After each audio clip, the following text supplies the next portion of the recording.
What is up, my fellow Chibits? Today, I'm here to bring all of you a new Kingdom review video. It feels so good to be able to sit down and talk about this series. It really does. I mean, I know we're gonna have a break next week because there's not gonna be any other chapter, but it just makes me so happy to be able to read this series and enjoy it and just know how good it is, each chapter.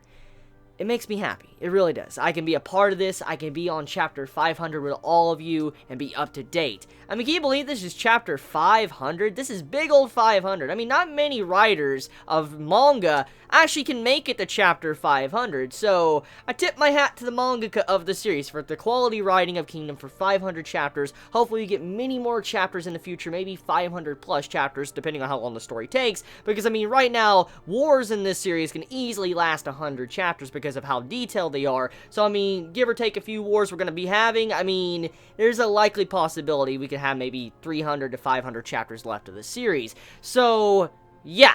Anyways, with that being said, this chapter, for chapter 500, it wasn't as explosive as I thought it would be for the big 500. I mean, usually when I see writers get to, 500, 200, 300, 400, the actual milestone type chapters, usually the writers tend to do something rather crazy with that chapter. But, to be honest with you, it didn't really feel like that. I mean, this chapter was fucking amazing. Don't get me wrong. Hear me out there. Don't get me wrong. The chapter was great. I'm just saying for chapter 500, I figured something very crazy was going to go down.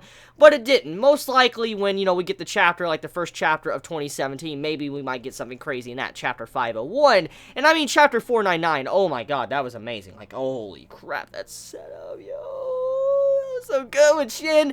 That shit was so good. So, I mean, when you really think about it, I guess I could deal with it. I could deal with it. Chapter 500 was still a very good chapter, especially for the setup of the upcoming war. And if we really look at this chapter, the war has already begun. I mean, even though they're marching right now, they're already in war. You have it to where they're playing mind games with each other. Zhao and Quinn are both fighting each other with mental games, trying to figure out exactly what each other is doing behind the scenes, behind the lines. For instance, with their supplies, to how many troops they're sending. I mean, right now, it seems like Quinn, everything is going according to plan. To their supply routes, to their soldiers, to their plans of attacking a certain location, but it's actually just a decoy to go around and attack the main capital. I mean, right now it seems like everything is working in favor of Quinn. But we gotta remember, this is Riboku. Riboku is a type of character that we have seen constantly, time and time again, in Kingdom, to constantly be quick-witted, think out of the box, and be able to overcome almost any obstacle before him. And he's also overcome many generals, great generals in this series. So when you really do take a moment to think about this, I highly doubt everything is going to go according to plan, as simple as we are seeing in this chapter. I mean, right now, Quinn, they have the supply lines hidden. You have it to where Zhao doesn't really know what's going on with the supply lines. They don't know where the food is exactly stored at, because from what is revealed in this chapter is that all the barrels and stuff that are being shipped off is actually just filled with wood and dirt, and it's just a fake because it makes it look like, they're going to this certain battlefield, but in reality, their food is somewhere else where it can't be tampered with, and also they could send supplies somewhere else where the enemy is not even aware of where it's going. So right now, Quinn has really fought ahead. I mean, you need to. I mean, they've been trying to plan this for a year now. They've been going all in. They've been planning actually for years just to do all these invasions. And so when you see this right now, they need to do something like this. They need to go this far. They need to be able to hide their supplies. They need to be able to hide their true intentions. I mean, this is a lot riding on this war right now. I mean, one wrong move and Riboku catches wind of what's ever going on with what they're really trying to do. That's going to just shut them down right then and there, and they're not going to be able to do the invasion against Zhao. So, yeah, I mean, a lot is riding on this, and you clearly see the inexperience from the experienced in this chapter, especially with how this war is being done. For instance, Ten as a character, she has been getting a lot of development, and even in the last chapter, I talked about there might be a potential possibility for her character eventually becoming a great general, thanks to the information we found out about one of the original great generals, the 6 great generals of Quinn. There's a possibility maybe Ten could be a general in the future, and with this chapter, once again, more characterization and development going on with her character, of how she's showing that she's very anxious, she's nervous, she has this anxiety to where she really wants to get moving as quickly as possible, and that is not necessarily a good thing at all, because one of the big things about war is infiltration, learning, reconnaissance, and that's what's going on right now. Before even the war has begun, the enemy is trying to find out about each other. Both sides are trying to find out about each other. It's not just Quinn doing the invasion, but it's Zhao trying to protect their own land. They're getting invaded right now, and they're trying to protect their land, so they need to get all the information they can, and so they're trying to see what's going on with the enemies, formations, to their battle plans, to who's, leading the armies. I mean, do they have any reinforcements hidden off somewhere else? They need their exact numbers. I mean, right now, Zhao is trying to do everything they can to survive, and what was stated to Tin in this chapter is that you're too anxious right now. You need to chill down, you just need to chill, and you need to understand if you act anxious, if you act worried, if you constantly want to keep moving, and you want to push everybody to the limits and making everybody just in a rush, you're going to make your troops feel that pressure. And then that pressure is going to be spread out to other platoons, and then the enemy is going to find out about this and probably use that against you. And so when Yotanwa was actually talking about that to Tin, she was saying, hey, you need to chill.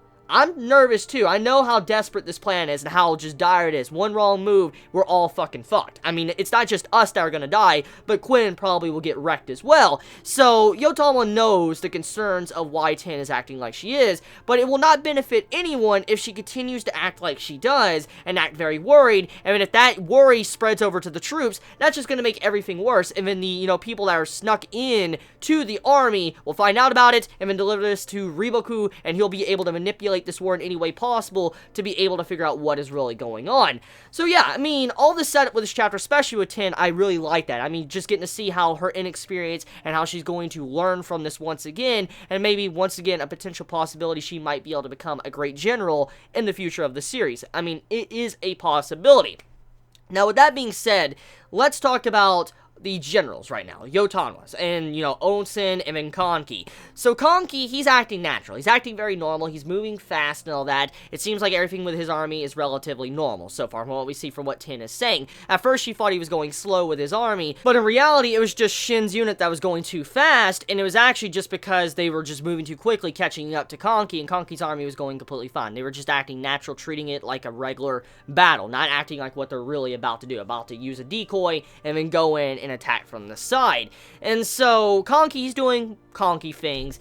Onsen still being fucking amazing. I love his character, but I mean, there's other generals I still hold in way higher regard than him, but I can't wait to see how he's demonstrated in this arc and what exactly he is completely capable of, because he's one of those type of generals that are extremely unpredictable. We don't know really what he's completely capable of, and with him being like the supreme general of this army, I can't wait to see what will go down with this and how he will lead his men and all that, and how he will use the different, platoons and, battlefields to his advantage.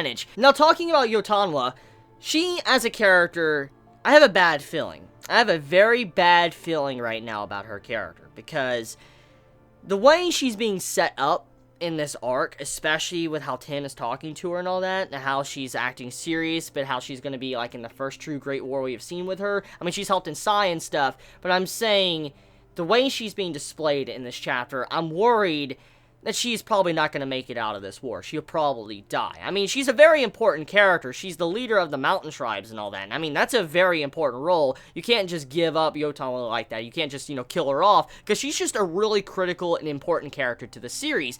But I mean, the way this chapter was displayed, there's just this eerie feeling in the back of my head that makes me feel like she will not survive this war. She will die before this war is said and done. Somehow, she will probably die before everything is said and done. And I'm worried about that. I really am worried about that, because she's such a good character. I mean, we haven't seen a whole lot of her, but I mean, she is a good character, and hopefully, she doesn't die, because I do like her character, and I would hate to see, her die. I mean, we've already lost 2 great generals already. I mean, 2 amazing generals. I would hate to see another general just go down like that, just die, but we'll see where that goes. So let me know your thoughts in the comments below. How do you all feel about this week's chapter of Kingdom?